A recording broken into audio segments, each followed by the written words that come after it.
মৃত্যুর পরে মানুষ কোথায় যায় কেউ কিন্তু জানে না, কিন্তু অনেকে নিয়ার ডেথ এক্সপিরিয়েন্সের বিভিন্ন কথা বলে।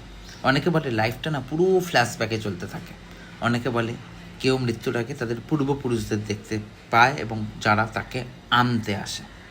তো এরকম সব প্রচুর থিওরি আছে, বাট না আমরা একটা সায়েন্টিফিক রিসার্চের কথা বলবো, যেটা কন্ডাক্ট হয়েছে ইউনিভার্সিটি অফ অ্যারিজোনাতে ডাক্তার স্টুয়ার্ট হ্যামরফের দ্বারা।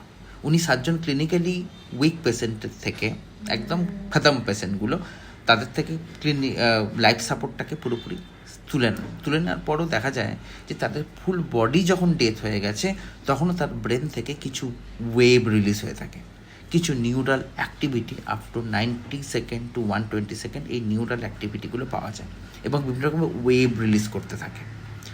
তো এটাই ওনার বক্তব্য যে সামথিং ইজ দেয়ার, তোমার বডি পার্টস সবই থাকে, বাট তার পেছনে একটা ড্রাইভিং ফোর্স থাকে, যে ফোর্সটাকে রেজিস্টার করা গেছে, মানে রেকর্ড করা গেছে কি সামথিং ইজ দেয়ার, বাট ওটা অ্যাকচুয়ালি কি তার ডিটেলস স্টাডি এখন। Moments before death, your brain receives a surge of electricity.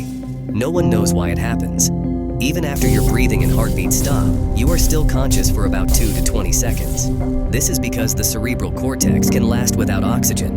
This part of the brain is responsible for thinking and decision making. It's also responsible for converting the information gathered by our senses into action.